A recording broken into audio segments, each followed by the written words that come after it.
উনুন test of Bengal. আজ আপনাদের জন্য চিকেনের একটা নতুন রেসিপি আমি নিয়ে এসেছি, তাই ভিডিওটা স্কিপ না করে পুরোটাই দেখবেন। চিকেন খেতে আমরা খুবই ভালোবাসি, আর চিকেন দিয়ে কিন্তু খুব সহজে বিভিন্ন ধরনের আইটেম বানিয়ে নেওয়া যায়। তাই আজকে আমিও একটা নতুন কিছু রান্না করার চেষ্টা করলাম। এই রান্নাটা এত সুস্বাদু হয়েছিল যে আমি নিশ্চিতভাবে বলতে পারি জিভে জল আনা চিকেনের যে পদগুলো রয়েছে তার মধ্যে কিন্তু এটা অন্যতম স্থান নিতেই পারে। 1 কেজি চিকেনের জন্য কড়াইতে খুব ভালো করে 1 কাপ তেল গরম করে তাতে কয়েকটা গোটা গরম মশলা দিয়ে দিলাম। এরপরে এখানে একটা বড় সাইজের পেঁয়াজ আমি কুচিয়ে নিয়েছি এবং সেই কুচনো পেঁয়াজ আমি ভেজে নিচ্ছি বেরেস্তার জন্য। এইবারে ওই তেলেই আমি বাকি মশলাগুলো ভেজে নেব। মশলার মধ্যে প্রথমেই দিয়ে দিচ্ছি পেঁয়াজ রসুন বাটা। এখানে 3টে পেঁয়াজ আর 2টো রসুন বেটে আমি ভেজে নিচ্ছি। সাথে অবশ্যই দিয়ে দিচ্ছি আদা আর জিরে বাটা। এখানে 1 চামচ আদা 1 চামচ জিরে বাটা রয়েছে। সাথে অবশ্যই দিতে হবে পরিমাণ মতন হলুদ আর কাশ্মীরি লঙ্কার গুঁড়ো। সব মশলা 5 থেকে 6 মিনিট ভাজার পর তাতে আমি চিকেনটা দিয়ে দিচ্ছি। চিকেনের সাথে মশলা যাতে খুব ভালো করে মিশে যায় সেই দিকে খেয়াল রাখতে হবে। এরপরে চিকেনের মধ্যে আমি দিয়ে দিচ্ছি 1 চামচ মতো লবণ। লবণটাও খুব ভালো করে আমরা মিশিয়ে নেব, তবে তার আগে আমি দিয়ে দিচ্ছি হাফ কাপ মতন জল। খুব বেশি জলের ব্যবহার করব না, এখানে অল্প একটু জল দিলাম। মিনিট 5 আমরা চিকেনটা মশলার সাথে কষিয়ে নেব। মিনিট 5? হ্যাঁ, ঠিকই শুনছেন, মিনিট 5। কিন্তু আপনার কি মনে হচ্ছে 5 মিনিটে কষিয়ে নেওয়ার পর সেই চিকেন কি খাওয়া যাবে? আলবাত যাবে। আপনি দেখুন না, স্টেপ বাই স্টেপ দেখতে থাকুন যে আমি কিভাবে রান্নাটা করি।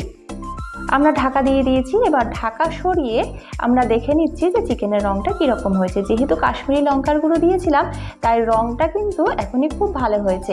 এইবারে এর মধ্যে আমরা দিয়ে দিলাম সর্ষে আর পোস্ত বাটা। এখানে 1 চামচ পোস্ত আর 3 চামচ সর্ষে রয়েছে, সেইগুলো আমরা খুব ভালো করে একসাথে বেটে নিয়েছি। সর্ষে পোস্ত দেওয়ার পর আর বেশিক্ষণ কষাবো না, সাথে সাথে অন্য কয়েকটা কাজ আমি করে নিই। কড়াইতে এইভাবে ধুয়ে রাখা কলা পাতাগুলো আমি বিছিয়ে নিচ্ছি। কড়াইতে কলা পাতা কি করব আপনি দেখতেই থাকুন। আগেই বলেছি না, স্টেপ বাই স্টেপ দেখতে থাকুন। একদম নতুন ধরনের রান্না, এই রান্নাটা আমার নতুন ভাবনা, তাই আপনাদের সঙ্গে আজকে আমি ভাগ করে নিচ্ছি।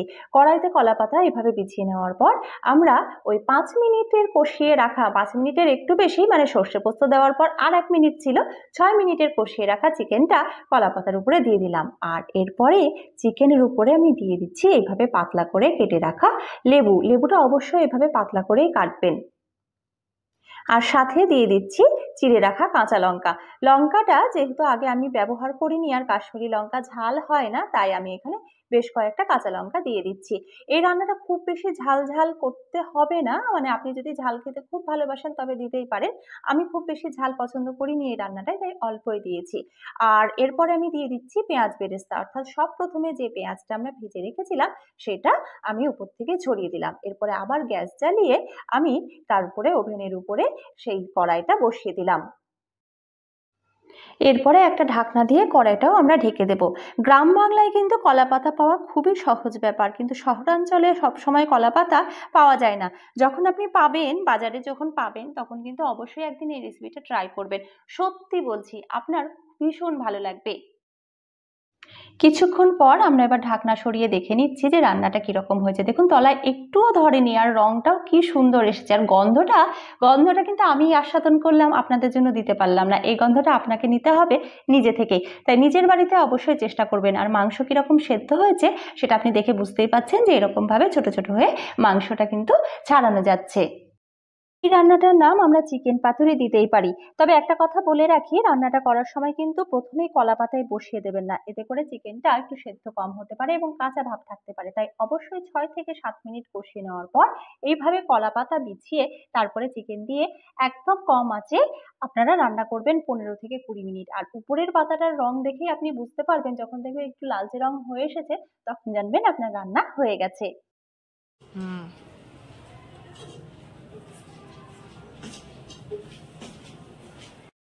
গরম গরম ভাতের সাথে এই চিকেনের স্বাদ, মানে গরম গরম এই চিকেন পাতুরির স্বাদ কিন্তু যেন অমৃত। ভিডিওটা এতক্ষণ দেখার জন্য আপনাদেরকে অনেক ধন্যবাদ। আপনাদের যদি এরকম ইউনিক রেসিপি ভালো লাগে তাহলে উনুনকে অবশ্যই সাবস্ক্রাইব করবেন, বেল নোটিফিকেশনটা অন করে অল করবেন, আর ফেসবুক পেজেও উনুনকে লাইক করবেন, আর অতি অবশ্যই শেয়ার করে উনুনকে করে তুলবেন আপনাদের রান্নাঘরের সাথী। আপনারা সুস্থ থাকবেন, ভালো থাকবেন, আনন্দ থাকবেন। আজকের মতো এইটুকুই, আবার চলে আসবো অন্য একটা নতুন রেসিপি নিয়ে অন্য দিন। ধন্যবাদ।